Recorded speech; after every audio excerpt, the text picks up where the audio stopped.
Welcome everyone to Dead Talk Live. I'm your host Viz from Walking Dead Now. Want to welcome all of our viewers from around the world. If you're joining us for the first time and want more information about our show, please visit us on the web at deadtalklive.com. And as always, if you have yet to do so, please visit us on YouTube.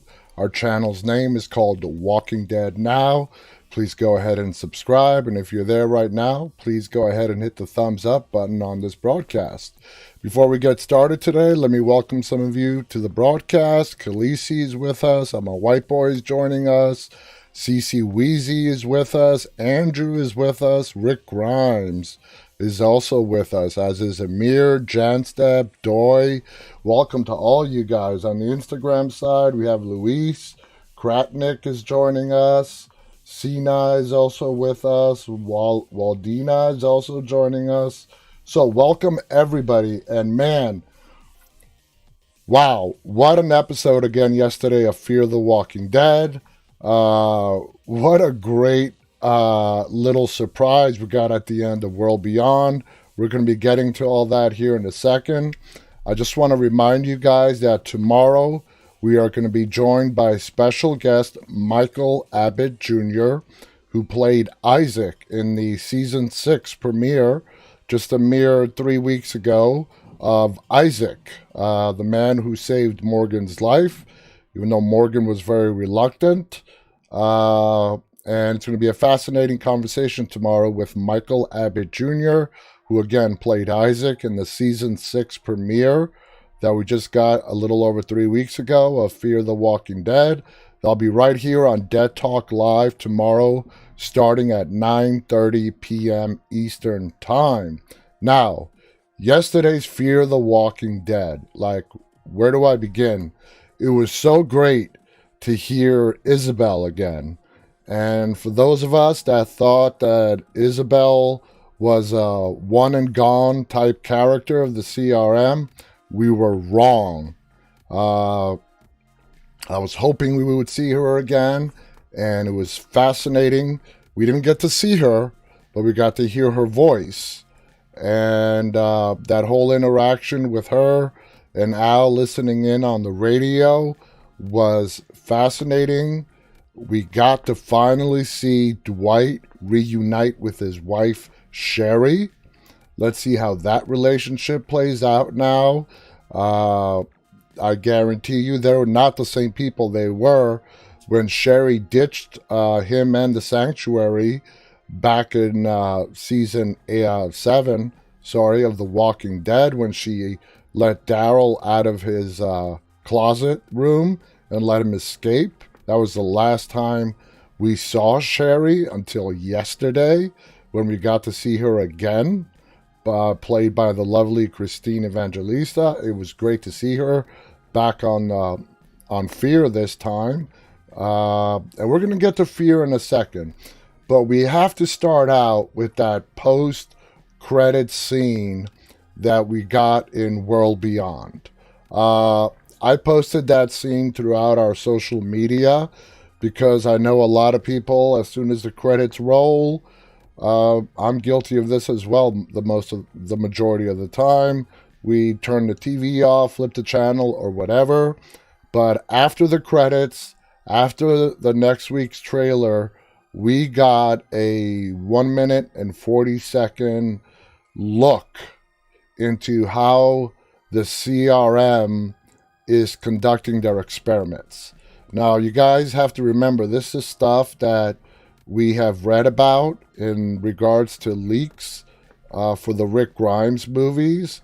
And for the first time ever, we got to see a glimpse of what these tests look like. And the scene that we saw yesterday involved tests involving walkers and several notable facts.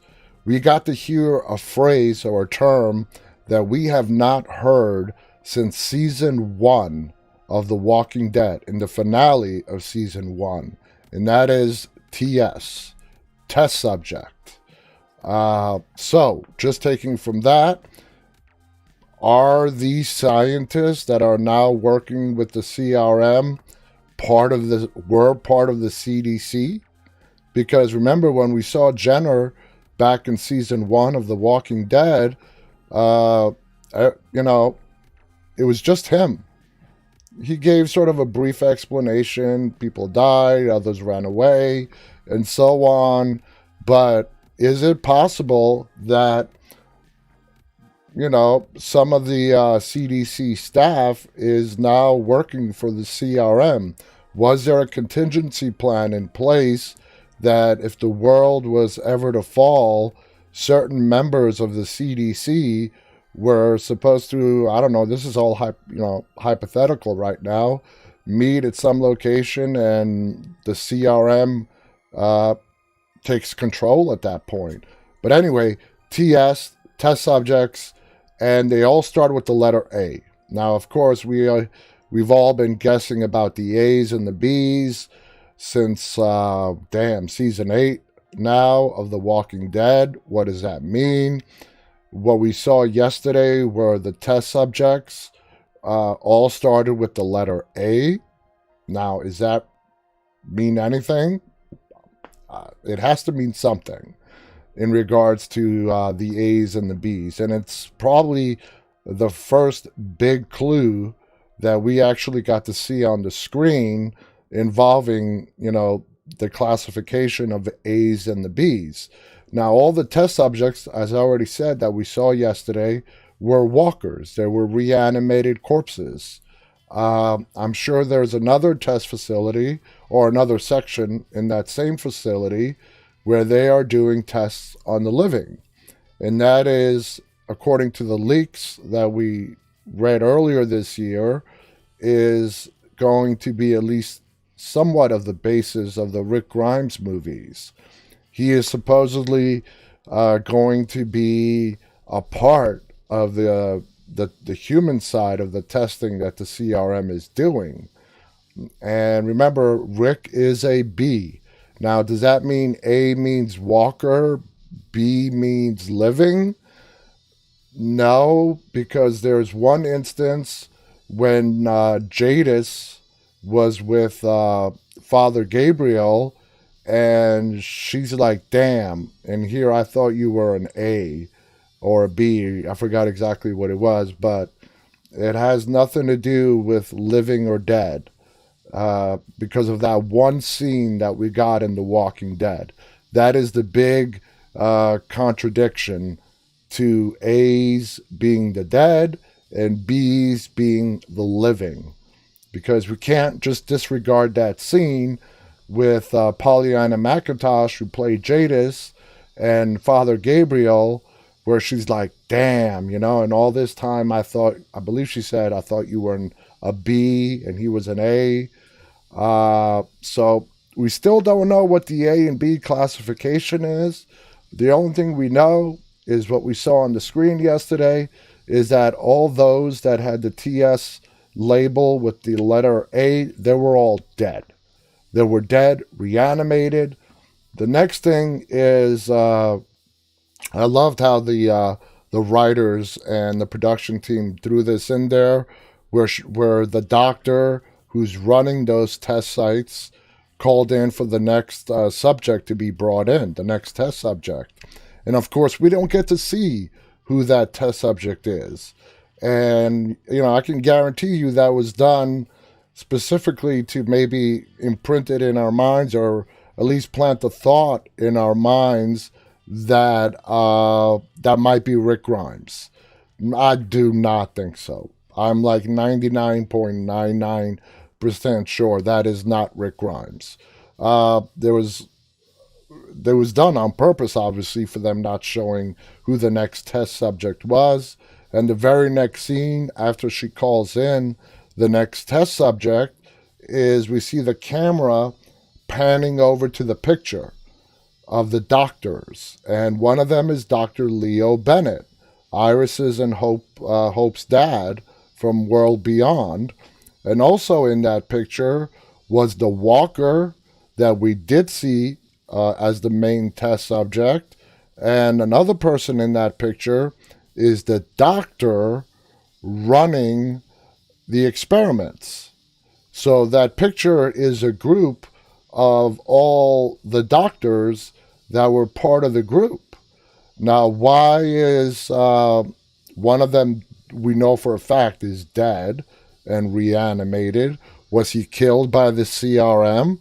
And also, if that next test subject that was brought in, if it is indeed Dr. Leo Bennett, and we know he sent a message, well, we are also assuming that that message was sent by him. What if it was a ploy? What if it was a trap uh, by Elizabeth? We still have not yet figured out if Elizabeth is really has any good in her or she is just 100% committed to the CRM.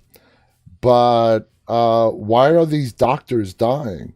And another fact is that the doctor that we did get to see as the test experiment was from the Portland colony. So did the CRM also wipe out Portland as well as Omaha, which we know they did? They wiped out all of Omaha campus colony. Did they also wipe out Portland as well? Why are they going around systematically extinguishing these people, killing them? If their mission is to, you know, bring back humanity, why are they going around killing these people? It doesn't make any sense yet. It will. It will as we get further into all three shows. Walking Dead, Fear, World Beyond, and it's all going to come to a head when the movies are released. And it just builds up the anticipation to what are these movies going to give us. And the anticipation is being built, it is being hyped in a major way, and it also proves the point that I've been making for a long time now that World Beyond is indeed the segue, the lead in into the Rick Grimes movies whenever they finally do get to start filming them and whenever they come out on the screen. That's why World Beyond, which was scheduled to be released in April, got pushed back to October. Remember, production was done. There was no.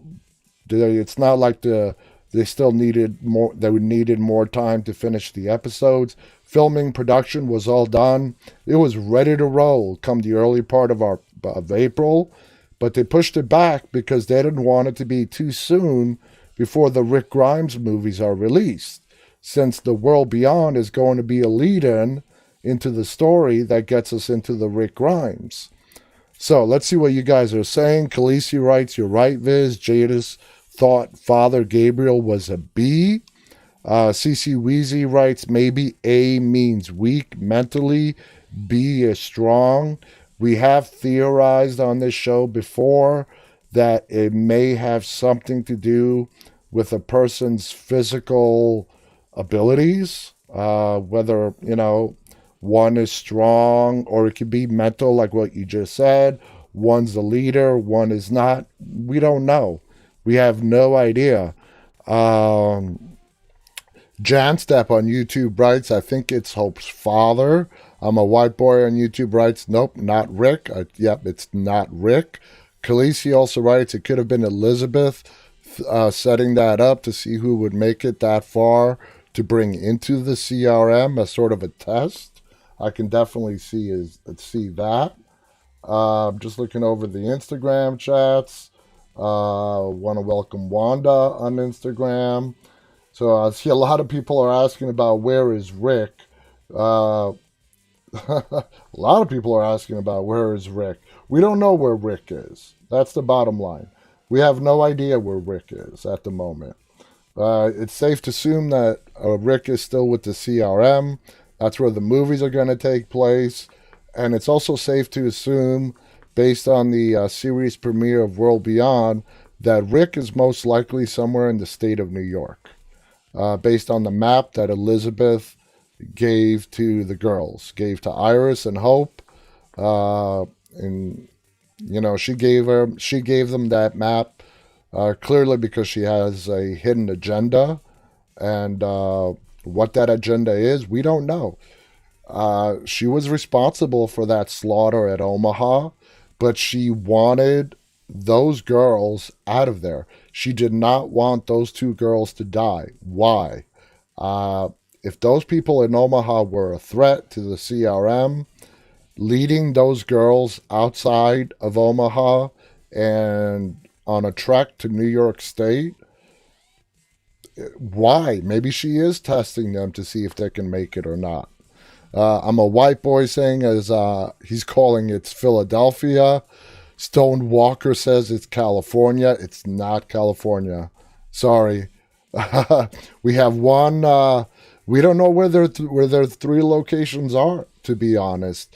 We know there's a Portland colony, but that was of people. We know there was an Omaha colony, but that was of people. Where the CRM is really stationed, we have no idea. Lindsay Sparks on Facebook writes, I think the A and B system is based on class. It could be. We know that's how the Commonwealth is structured, totally based on a class system. Andrew Valentine on Instagram says if he makes it in New York, Rick can make it anywhere. Yep. If you can make it in the Big Apple, you can definitely make it anywhere. And I have no idea. We just got to wait and find out. Now, let me see. Let's just go back and start reading an article in regards to that whole extra scene and then see if this. Let's see what their opinion is. The Walking Dead World Beyond may have just shed light on one of the largest lingering questions in the Walking Dead universe. When we recently spoke to World Beyond showrunner Matt Negrete, he was a bit hesitant to discuss Rick Grimes, and understandably so. After all, 2 years have passed since the Walking Dead protagonist flew off to start his very own movie franchise, and we still have no idea what happened to him, that is, until now. We've known for some time that World Beyond would tie into Rick's fate, revealing more about the shady organization that snatched him away, but will Grimes actually appear at some point in World Beyond? No, don't see that happening. When we asked Negrete, he said, I can't really spoil yes or no, but I will say that you will get answers as to potentially where Rick was taken.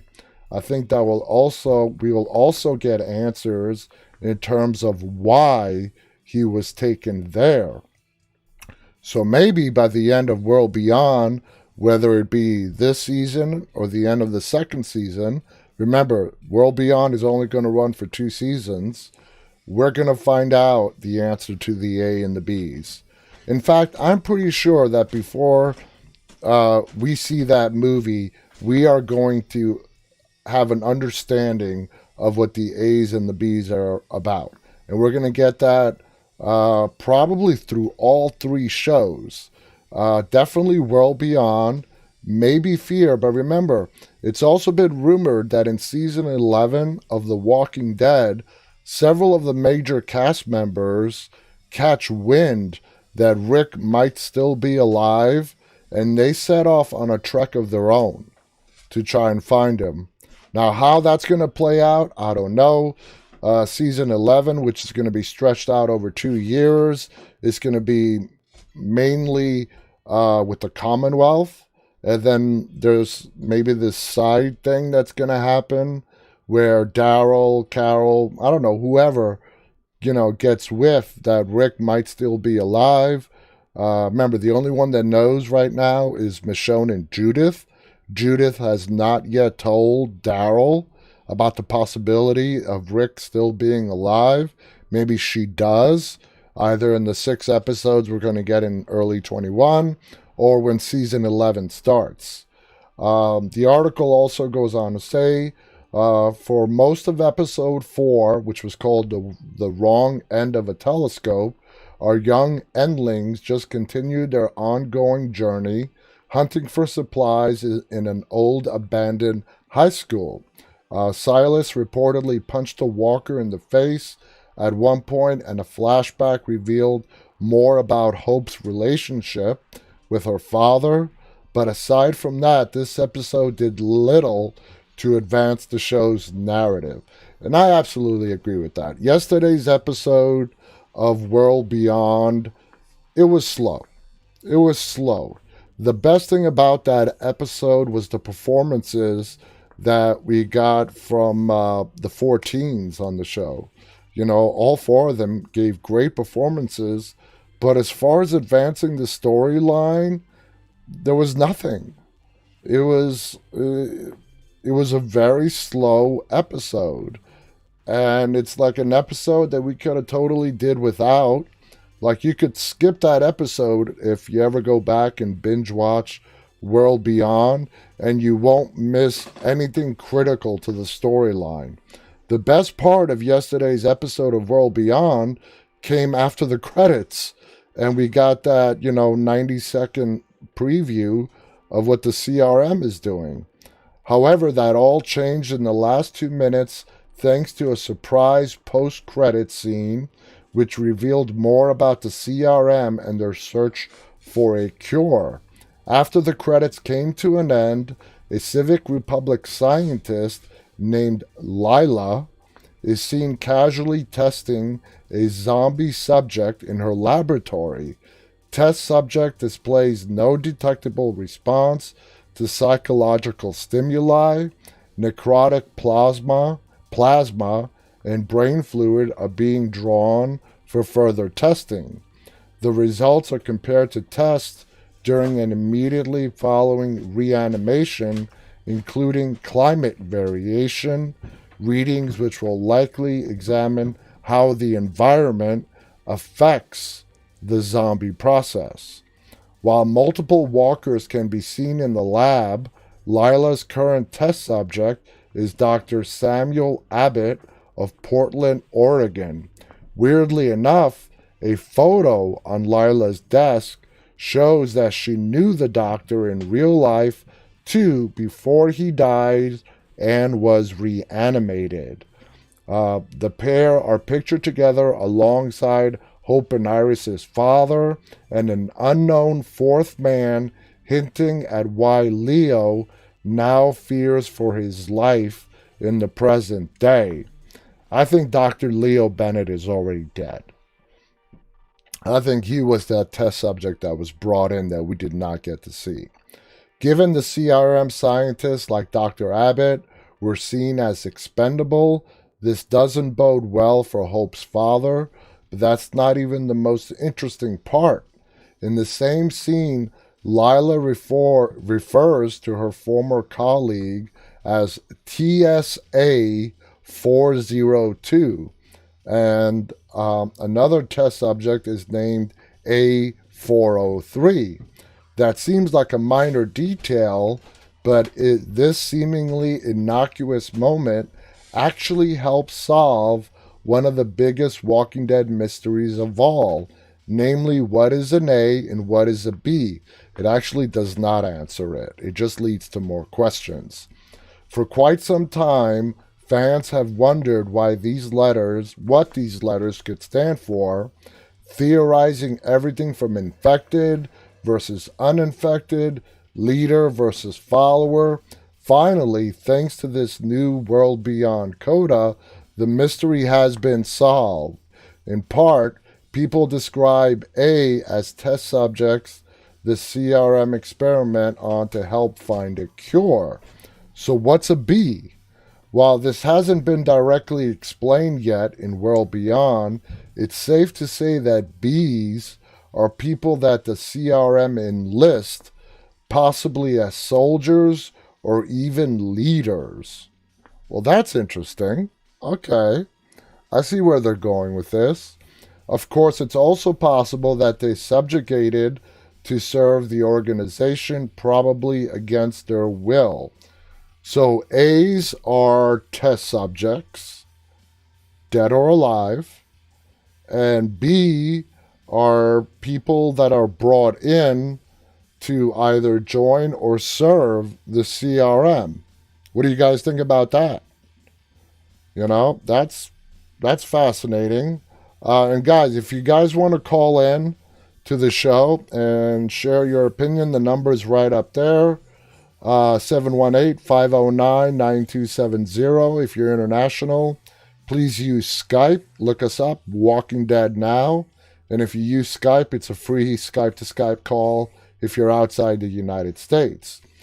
Back when the CRM took Rick Grimes, Jadis changed her mind last minute and switched him from an A to a B in order to protect him.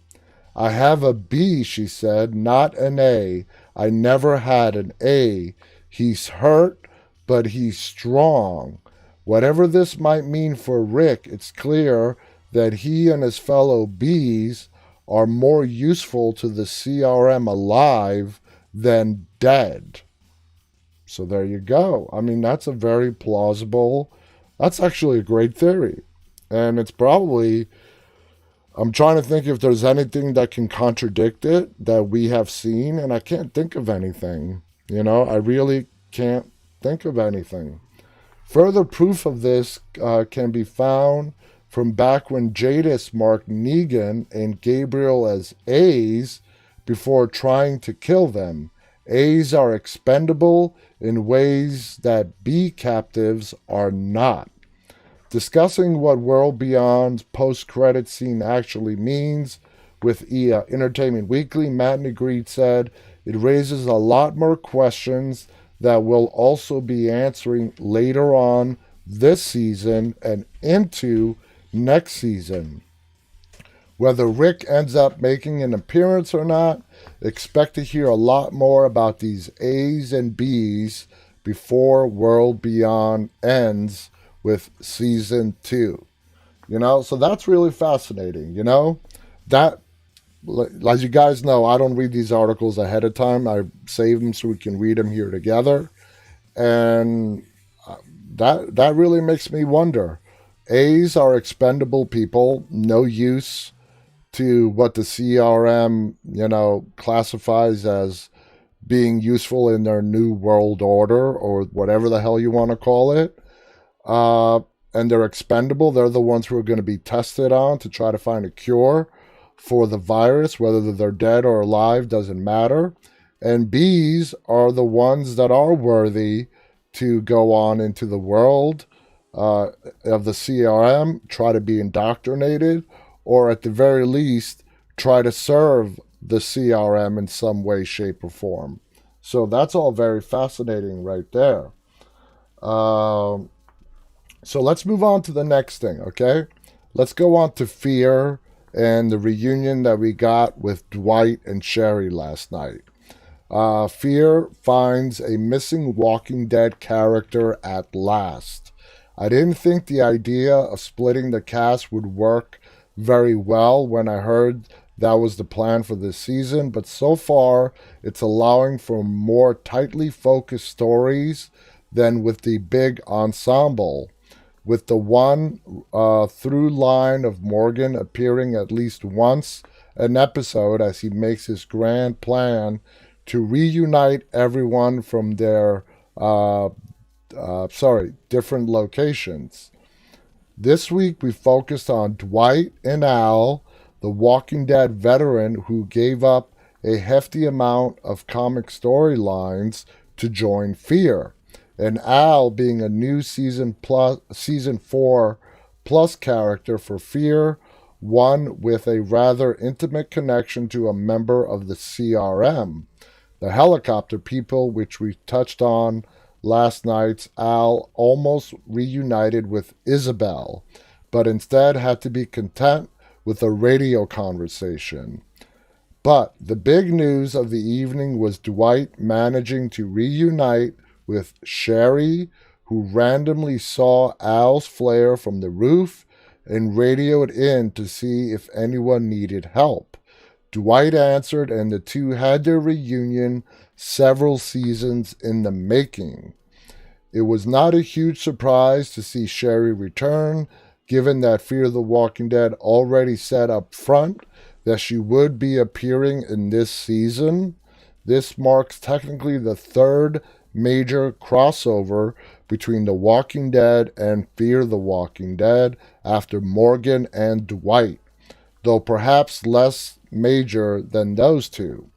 Both Dwight and Sherry have escaped their comic fates, which was to be killed by Rick Grimes at various points in time.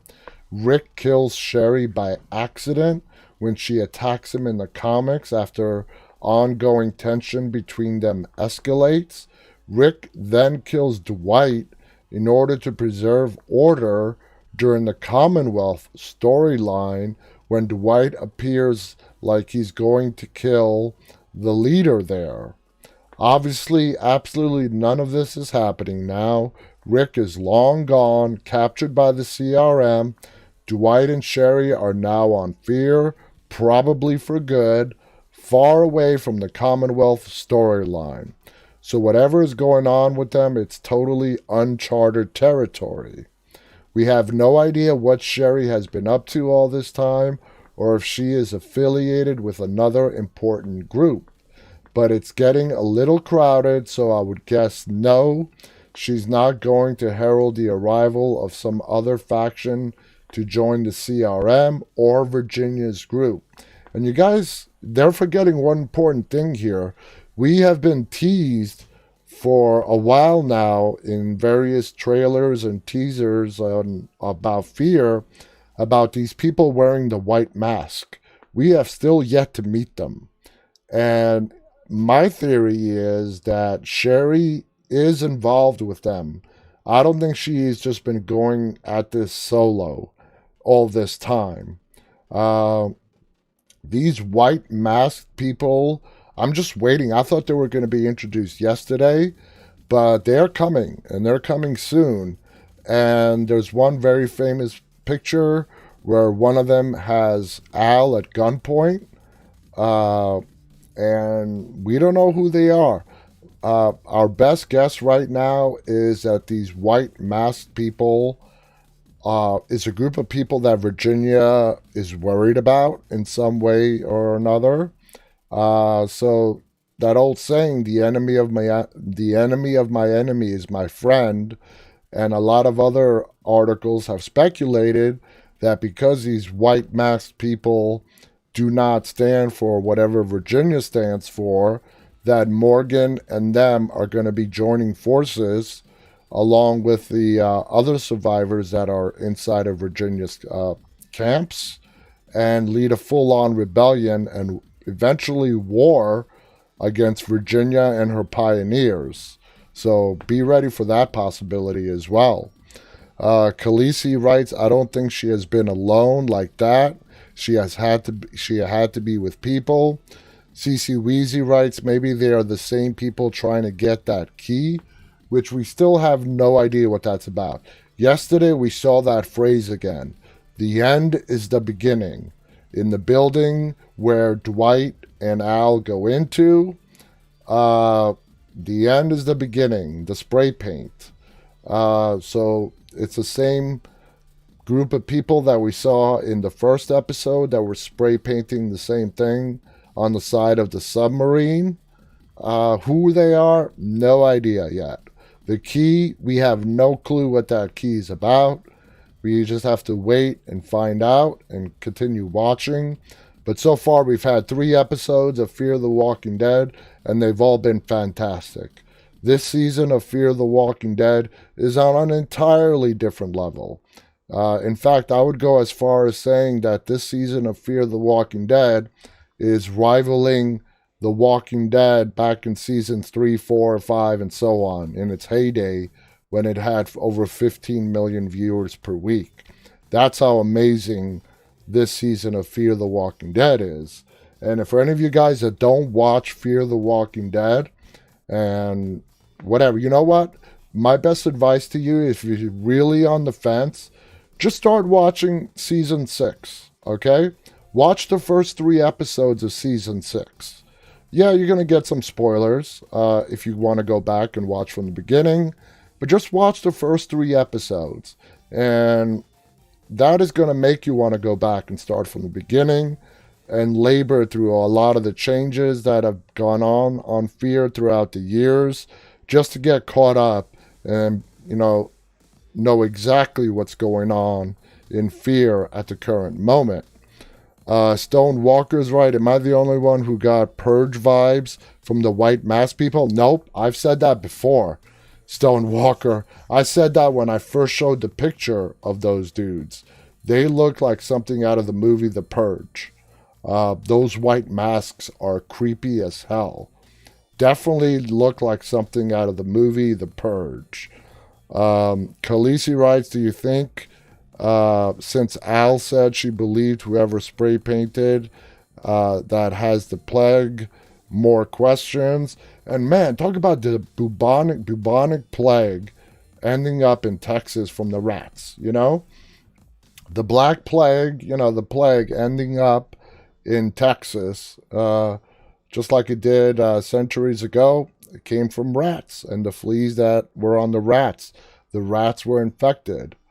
And how many of you guys believe when Isabel on the radio tells Al, after Al tells them not to land, the building's infected with the plague, and Isabel tells Al to look in the cooler, that there's something in there that, Isabel knew that there was antibiotics in there and that Al would use them to save everyone in the building. I absolutely do. So fascinating stuff. We have a few more Fear the Walking Dead characters who have yet to be spotlighted with their own episodes. June and John, Mo and Wendell as pairings. We also have Luciana, who besides Alicia, Strand, and Daniel, is one of the longest-serving cast members on the show, and who was given painfully little to do in the last 2 years. So we'll see if that changes now in this new Fear is Actually Good. They put that in quote, Fear is Actually Good era in season 6. And it's true. Fear is really good in season 6.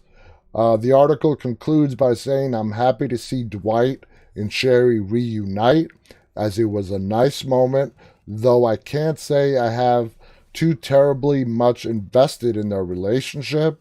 I do wonder how Dwight changes now, given that 80% of his character has been finding Sherry to date. So now that he has her, what then? We'll find out later, I suppose. And I really truly also believe that Sherry has watched the videotapes that Morgan and Al and everybody else has been making and leaving behind. I believe that Sherry was the one that came in and patched Morgan up at the end of season 5 after Virginia shot him. But so Sherry knew where Dwight was, but she did not really go after him. For one reason or another, which I'm sure we're going to find out, she did not go after him. And she was caught off guard when she saw that flare go off on the rooftop and asking if anybody needed help. Dwight recognized the voice. He answered the walkie. And she was sort of, okay, I have to answer now. So I kind of think she's been avoiding Dwight. Why? No idea. But she's been avoiding him either to keep him safe or there's something she doesn't want him to know. But it's going to be very interesting to find out as this season continues to unfold. I'm a white boy, right? She has a side man. I don't know. Another Fear article, Fear the Walking Dead's Al makes big sacrifice for Dwight. When the first 2 episodes of Fear the Walking Dead's format, shifting 6th season, have given fans more insight into Morgan's gangrenous survival and Strand's promotion in Virginia's crew, the 3rd installment focused almost entirely on Maggie Grace's Al and Austin Emilio's Dwight, as they documented their mission to retrieve supplies and survivors, among other things. Speaking of which, what'd you guys think of the embalmed walker? That was some freaky stuff. They Somebody in the post-apocalyptic world was embalming the dead. Now I understand, you want to bury your loved ones, but you destroy the brain. You want to go through the trouble of embalming them. I don't see why. It's not like you can hold a big wake or a funeral or a viewing, but somebody was embalming the dead without destroying the brain. It's like they knew they were going to come back and they wanted them to look as pretty as possible. That's the only explanation I can think of. They wanted the dead that were going to reanimate to look as pretty as possible or as much as their old self as they possibly can. But that was a little twist right there I wasn't expecting. Al revealed her ulterior motive of making another connection with Sidney Lemon's Isabel, but inevitably gave up her goal for the sake of Dwight and others, leading to quite an emotional reunion. Having followed the CRM helicopter group's movement via radio, Al planned to cross paths with a supply drop atop a high-rise building, but after a highly stressful and plague rat-filled trip to the roof, which included the discovery of a new group of ailing survivors, Al chose to shoot a flare-up and sent an incoming chopper away with a difficult message to Isabel. That decision thwarted what might have been her only chance to escape her current situation with Virginia, which obviously sucks.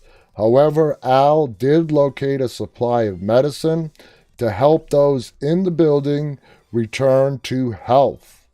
And more importantly for Fear the Walking Dead fans, her flare captured the attention of Christine Evangelista's Sherry, who reunited with Dwight for the first time since The Walking Dead Season 7.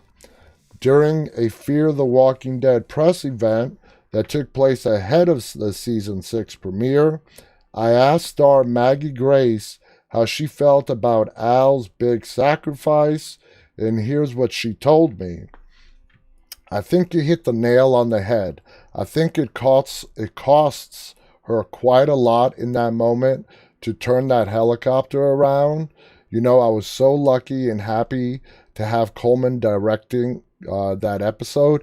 And yeah, for those of you that don't know, Coleman Domingo, who plays Strand, directed last night's episode of Fear. Coleman directing the episode wasn't that one take, that roof scene. It was just at the end of such a big day. We were reconciling a pretty crazy schedule and an important episode, and he handled it so beautifully. I just felt so lucky I got him on that journey, especially for the last scene. It was really special and tough to navigate that moment.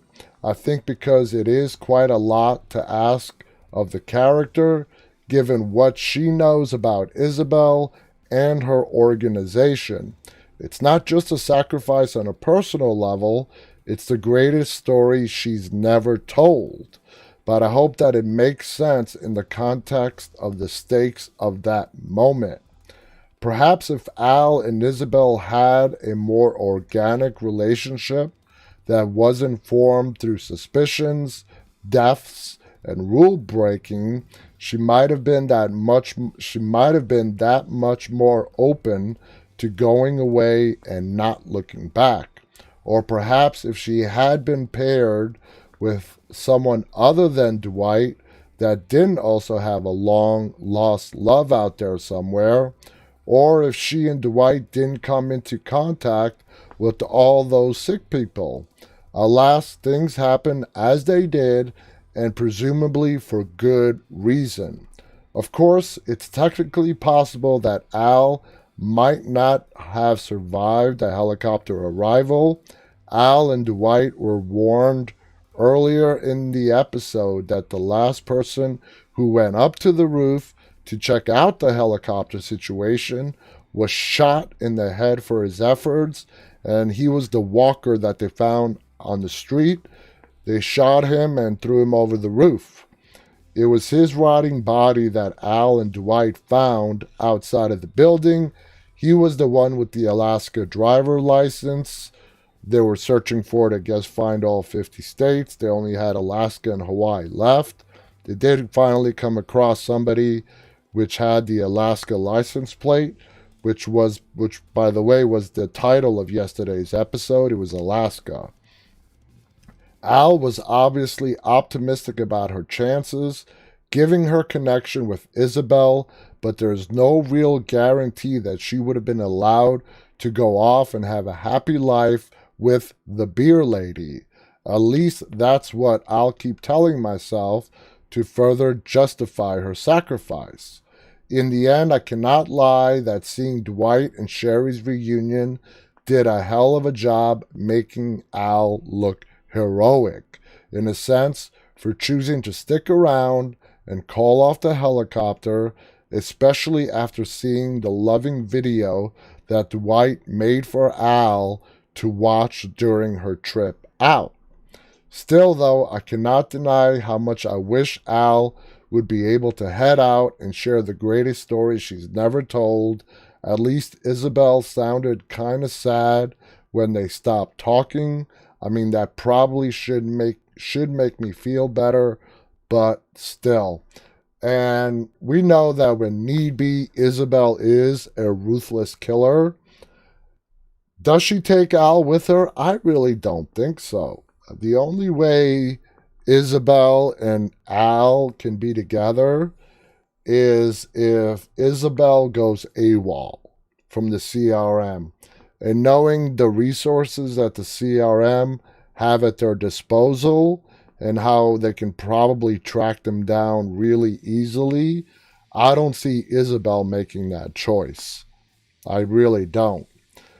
During the press event, both Coleman Domingo and Maggie Grace spoke more about Alaska. When asked how they felt about these more anthologized episodes as compared to the past seasons that focused on everyone in the larger ensemble each week. Interestingly enough, this episode started off not with Al and Dwight, but on a cold open featuring Lenny James's Morgan and Brigitte Cali Canal's Rachel, both of whom are familiar with characters sacrificing themselves for the greater good. Speaking mostly of Rachel's late husband, Isaac, who's going to be our guest tomorrow. In this case, Morgan is determined to go off and find Karen David's Grace again, with the idea of bringing her bundle of joy back to eventually have some playtime with Rachel's baby, who is also named Morgan. Here's hoping James and David's characters have a better shot of reconnecting than Al and Isabel. So we got to see how that goes. I'm trying to think of the time that has passed. It was 5 to 6 weeks that have passed between the end of season 5 to the beginning of season 6. So Grace on Fear the Walking Dead is still very early on into her pregnancy. And the baby is still a ways away from being delivered. Jason Byrne on YouTube writes, "Zombie apocalypse strikes, I will be like a dog in heat." Kodak69 is with us on YouTube. Says, "I told the Walking Dead Discord server I'm in about this. Jason Byrne or a dog on its way to see the vet about to lose its nuts." That is very interesting right there, Jason. All right. A little bit here on the world beyond before we run out of time. We see yesterday Felix and Huck picking a team that they think they can turn and convince to turn around and go back to Omaha. As the episodes progress deeper and deeper into the season, I really do believe that they do turn back. They turn back and they find that the Omaha colony has been annihilated. And of course, then they turn back around and restart their trip back to New York. But those six need to find out what happened in Omaha. They need to see what the CRM did to their home, to their people, because it's going to be a big driving, motivating factor for the rest of this series on how those six are going to proceed. They're going to have their eyes opened up about the CRM. It's not going to be hard to figure out that the CRM is the one that came in and massacred their people and destroyed their home. So I think maybe next week's episode, at the very latest, the week after, they are going to turn around. They are going to go back to Omaha. I don't know how they convince Iris and Hope to do so, but they do. Or maybe they split up. Maybe Felix stays with Iris and Hope, and Huck brings the boys back. I don't know. I have no idea. But someone needs to go back and see and find out what happened there and share it with the rest of them. So, as The Walking Dead World Beyond, Elton turns against fellow teens as Iris and Silas grow closer. Elton Ortiz turned against his fellow teenagers on Sunday's episode of World Beyond as Iris Bennett and Silas grew closer. The episode, titled Wrong End of a Telescope, with Elton, Iris, Silas, Hope, Bennett headed to New York along with the adult escorts of Felix, Carlucci, and Huck from their campus colony. Felix and Huck were determined to get the children to return to campus colony that, unknown to them, was decimated in a massacre. The security officers decided that Felix would work on changing Elton's mind about the mission to rescue Iris and Hope's scientist father Leo, who is being held by the Civic Republic military, while Huck would focus on getting Hope to reverse course. Felix worked on Elton while they were scavenging, and they came across blood smeared on the ground. Iris and Silas, meanwhile, were in the gym, where they came across posters for a Sadie Hawkins dance. She must have gone to school here, Silas said. Elton freaked out when zombies trapped in lockers made him claustrophobic, as he remembered hiding in a closed space as a boy from the zombies.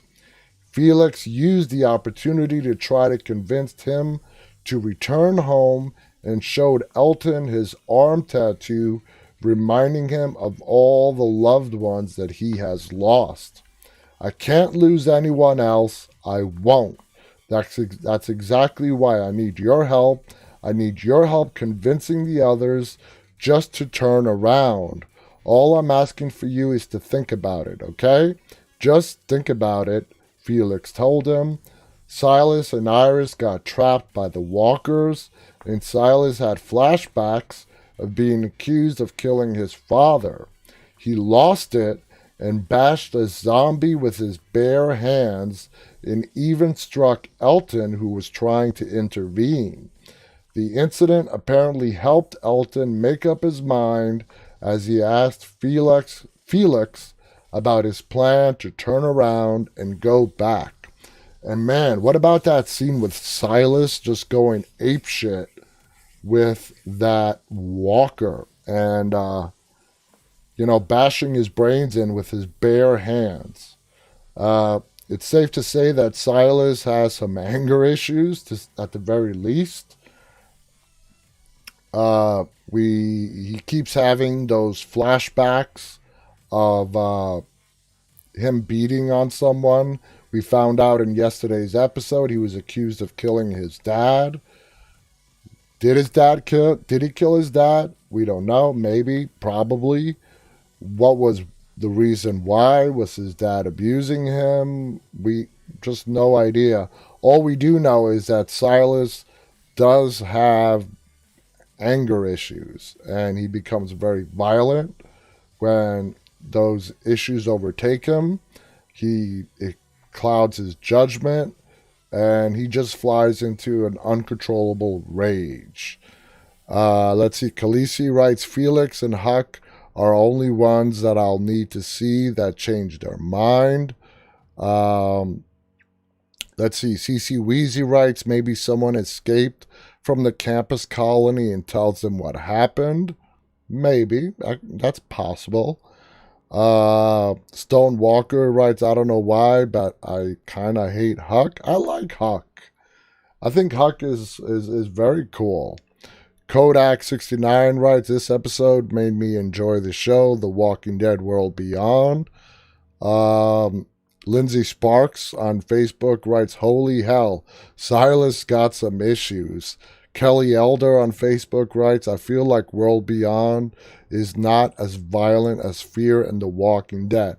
It's not. It's getting there. They are showing us the progression of what these kids are going to be facing as they move further away from their colony and more into the real world, that we as the viewers of the Walking Dead universe know what's out there, but they have no idea what's out there. And they're going to come across some weird stuff. As a viewer and fan of the show, it's very frustrating when they're following this avoidance lesson that was taught to them by Felix. At all costs, avoid the empties, which is what they call them, the walkers.